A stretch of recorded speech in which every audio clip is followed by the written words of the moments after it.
Assalamualaikum warahmatullahi wabarakatuh. Kepada Puan Nur Efraliza binti Taib, selaku pensyarah kursus Keterampilan Bahasa dan Komunikasi BMMB 2102M.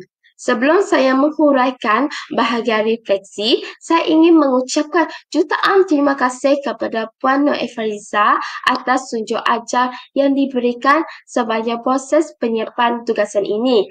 Saya juga ingin menyampaikan terima kasih kepada rakan-rakan seperjuangan yang tidak jemu berkongsi ilmu.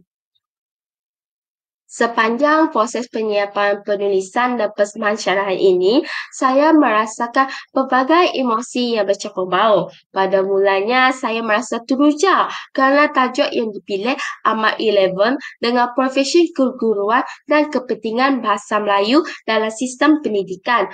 Namun begitu, pada masa yang sama, saya juga merasa sedikit cemas kerana agak sukar bagi saya untuk memastikan isi yang telah disediakan oleh saya mematuhi kehendak soalan dan memastikan bahawa isi yang disampaikan adalah jelas, padat dan disokong dengan fakta yang kukuh.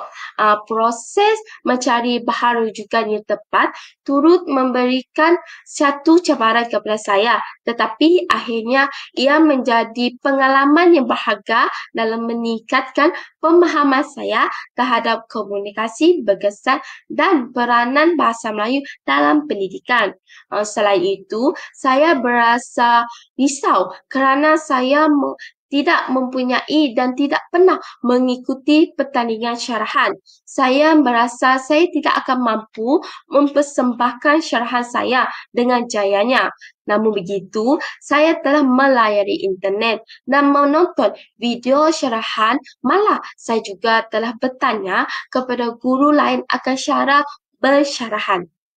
Dari segi kekuatan, saya mendapati bahawa kemampuan saya dalam menyusun hujah secara tersusun dan berstruktur menjadi kelebihan utama dalam penulisan syarahan ini. Saya juga dapat mengaplikasikan konsep komunikasi berkesan dalam memastikan penggunaan bahasa yang gramatis, sopan dan mudah difahami. Tambahan pula, pemilihan rujukan yang relevan dan penggunaan pengintegrasian petikan dalam teks menjadikan syarahan ini lebih kukuh dan bernilai akademik. Saya juga berkemampuan dalam menggunakan ayat yang bombastik agar ayat yang digunakan tidak kedengaran bosan apabila dibaca. Saya juga mendapati saya mampu mengaitkan contoh-contoh bagi setiap isi supaya yang disampaikan oleh saya tidak seperti tin kosong.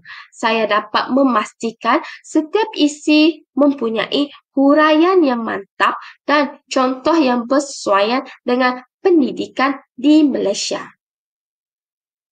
Namun begitu, saya juga menyedari beberapa kelemahan dalam proses penghasilan dan persembahan syarahan ini. Salah satunya adalah kesukaran dalam menyesuaikan nada syarahan agar lebih menarik dan tidak terlalu bersifat akademik. Hal ini dikatakan demikian kerana saya tidak mempunyai pengalaman dan suara saya yang seakan-akan tidak matang bunyinya.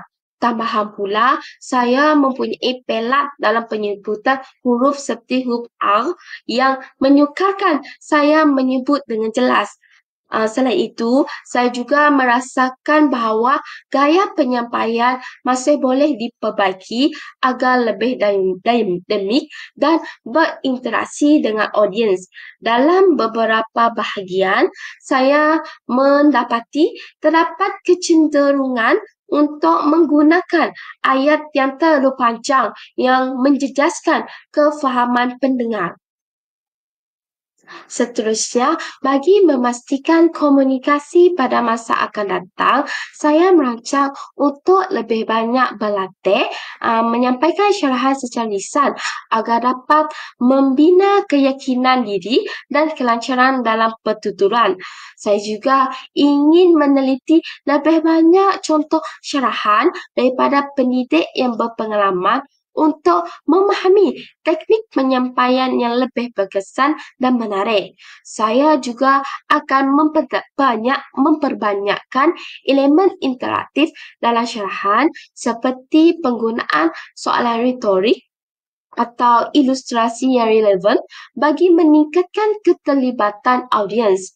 Kesimpulannya, pengalaman menyiapkan syarahan ini telah memberikan saya satu peluang untuk mengasah kemahiran komunikasi serta memperkukuhkan kefahaman tentang pentingnya penggunaan bahasa Melayu yang betul dalam pendidikan.